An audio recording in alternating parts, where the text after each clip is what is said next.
It is way too hot to be working out. Who's with me? All right, hopefully you're not with me because there are so many benefits to training in the heat and heat therapy, and I couldn't even possibly touch on all the science and data and studies around training in higher temperatures, hot tubs, saunas, but I am just going to talk about it a little bit briefly. So I have a sauna in my backyard. This one right here, okay? It is awesome. I go in it all the time because I super understand the importance for recovery and specifically heat shock proteins. So if you're not familiar with heat shock proteins, that's a whole nother deal, but you're gonna wanna dive into that in particular, right? One doctor said, quote, this is like from years ago, I don't even remember who it was, but said, the more you use your sauna, the longer you will live. And that's just for health benefits and the reduction in all-cause mortalities over decades and decades of studies. But it also relates specifically to athletic recovery, and any of us old masters athletes know how much we're trying to turn back the clock and recover. So what I'm going to do is just read you a couple of quotes. I'll put them up on the screen just kind of to get you thinking about the heat. So there's a lot of reasons why exercising in the heat is good for you. So during these summer months, I know a lot of folks are thinking the opposite, right? Like, oh, it's too hot to work out. Like, you know, it's probably not healthy. Like I'm getting too hot, I'm sweating too much. Well, that really is not accurate. So let's see where I want to start today. So researchers have been looking at the effects of heat on athletic performance for decades, and their results have been consistently surprising.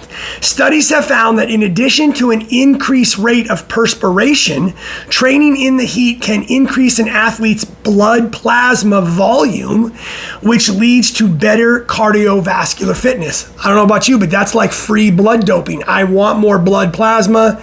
I want to be able to have more volume in my blood. That is a good thing, right? Athletes have been trying to do that for years. It reduces overall core body temperature by having a greater plasma volume, so it helps you stay cooler. It reduces blood lactate, right? We're all trying to get less lactic acid when we're training. It increases skeletal muscle force, and counterintuitively also makes a person train better in cold temperatures. In fact, heat acclimation may actually be more beneficial than altitude training in eliciting positive physiological adaptations. Now, altitude training, if you don't know about that, obviously that's been around for years. I used to have a Hypoxico, right? That was a high altitude like tent. You would put it around your bed. It would reduce the amount of oxygen in the air, simulating kind of altitude. It was kind of creepy too, right? Like you would go to bed at night, and when you zipped up like this clear dome tent, you like tried to light a lighter, it wouldn't light, and you'd wear like a little oxygen monitor. And then I had a mask, and I would use it for training. And of course, that's a whole nother thing, right? I'll mention that a little bit later, but the key there really is you want to live high, train low, not the other way around, which is train high, but that's a whole another story for another time. But anyway, so basically what I'm getting at is training in the heat causes you to have adaptations. You start to, over time, adapt to that. You learn how to sweat more. You sweat quicker, which helps you keep your core body temperature down. You increase your blood plasma volume, which has tons and tons of good benefits. So training in the heat, it does take an acclimation period. It's not something you dive right into, but training in hot environments is not something you should be avoiding, okay? Let's just see here, moving on. Heat acclimation provides more substantial environmental specific improvements in aerobic performance than altitude acclimation. So here's what he talks about. This says, in contrast to live low, train high philosophy, which actually that philosophy, in my opinion, has been debunked, and it's better to live high and train low. So you're gaining the benefits of altitude while you're not training, but then you can train even harder at the lower altitude. So that's a whole nother story, right? More quickly adapt to heat stress than we do hypoxia. In other words, heat training not only does a better job of increasing VO2 max, I want that. Than altitude training, but it also makes athletes better at withstanding a wide range of temperatures. So heat acclimation training actually also makes you better when the weather is cold, right? The body is so weird. But anyways, this is good stuff, right? What else do we have here? Let's keep moving here, right? What do we got right here? So heat training not only does a better job at increasing VO2 max than altitude, but it also makes athletes better at withstanding a wider range of temperatures. I kind of pretty much just talked about that, but I like kind of beating a dead horse. So let's talk about some of the benefits of heat acclimation on the body, right? So here's what it does to the heart. Even just doing something like hot tubbing, right? So I mentioned working out, sauna, hot tub, anything where you're increasing your body's temperature is going to have profound changes in markers of cardiovascular health like blood pressure, artery stiffness, perhaps due to an increased blood flow when you're hot. So anything you do with heat, whether it's training, whether it's therapy, hot tub, sauna, working out, it is good for your heart, so we know that's good. It is also good on your brain. Recent data from a multi-decade study shows that people who hit the sauna 4 or more times a week had only a third as likely to develop dementia or Alzheimer's. Old guys, old gals, right? What was I talking about? Oh yeah, that's right, the brain. Okay, compared with those who just took a sauna once a week. So here's the point. The more, the better. I mentioned that earlier. If you don't have a sauna, man, you're going to want to look into it. If you don't have a sauna, look into a hot tub. If you don't have a hot tub, look into training in the summer when it's hot. That's better than nothing, right? That's why these like studios are popping up now. I think we have one, it's called like Hot Box or something like that. I don't think it involves farting, but the point is it's like have all these mini infrared saunas, and you can like go in them and like you work out in them, you do yoga, you can ride bikes. I do not have an infrared sauna. That's a whole nother story. I'm not saying infrared saunas don't work, but all the data and studies are around traditional saunas. That's what I have. That's what I love. Let's see. How about your muscles? In a 2017 study from Qatar, participants showed a 17% boost in muscle strength after 11 days of sitting in a heat chamber at only roughly 120 degrees. So that's really not even that hot, right? When I'm in my sauna, I'm normally at around 195 to 200.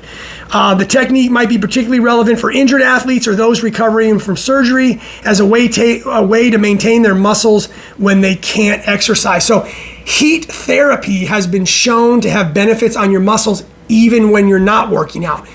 And then other studies have shown that the combination of the two, working out in heat, as long as it's not extreme and you're staying hydrated, has even more benefits. So I apologize for jumping all around here, but I got all these different things here on my screen. And so what is the big thing with heat shock therapy is what I call it, whether you're in your sauna or in your hot tub or working out when it's really hot, sauna being at the top of the list, bar none. You need those really, really hot temperatures to truly shock your system and release heat shock proteins. So heat shock proteins play an important role in responding to stressors such as high temperatures and are a key part of the defense of our cells. Regular sauna use is going to activate the heat shock proteins more often, making our cells more robust and resistant to damage and stress. So once again, masters athletes, young athletes who want to stay young and healthy, heat shock proteins should be what you're thinking in your mind. If you don't know what heat shock proteins are, start getting on Google, start looking it up. I'll put some links in the description, but you're going to want to start your research on that for sure. Okay, so some of the health benefits of heat shock proteins.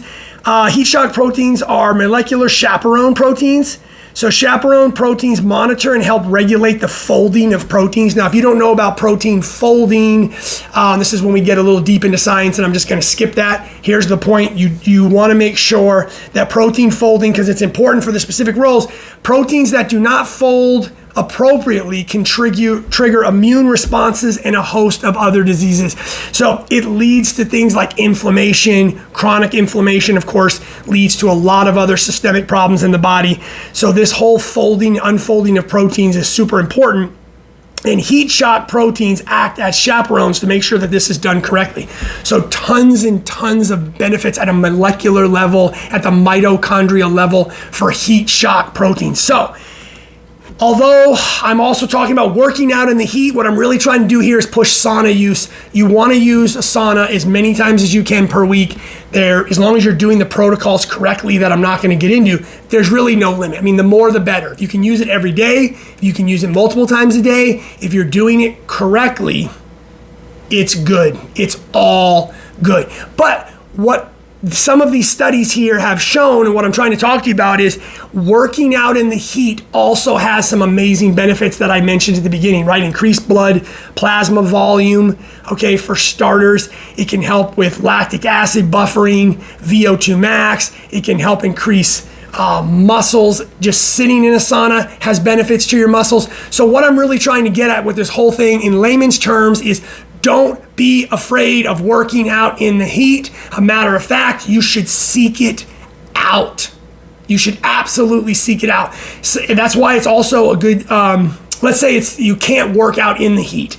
The next best thing is to do your workout and then immediately follow that by a sauna use. And I do that a lot here at home, especially in the winter when I'm working out, say in the garage and it's freezing.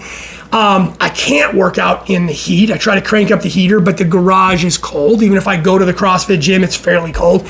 But I try to have my sauna ready and immediately get into the sauna, because even if the exterior temperature is cold, by working out intensely, specifically through CrossFit, I can increase my core body temperature, which is starting to have some of those benefits of heat adaptation. Then if I jump directly in the sauna, I can just continue to raise that body temperature, shock my system, get my body to release heat shock proteins, start working on increasing my blood plasma volume, etc., etc. Are you guys following me?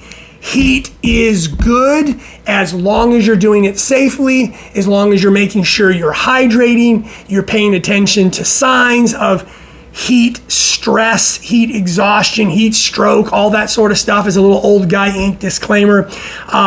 Don't just run out when it's 110 degrees and start busting your ass. You do have to acclimate to it. But the point of this video is, don't be afraid of working out in the heat. Understand that you should actually be seeking out heat, whether it's hot tubs, saunas. Number one, sauna.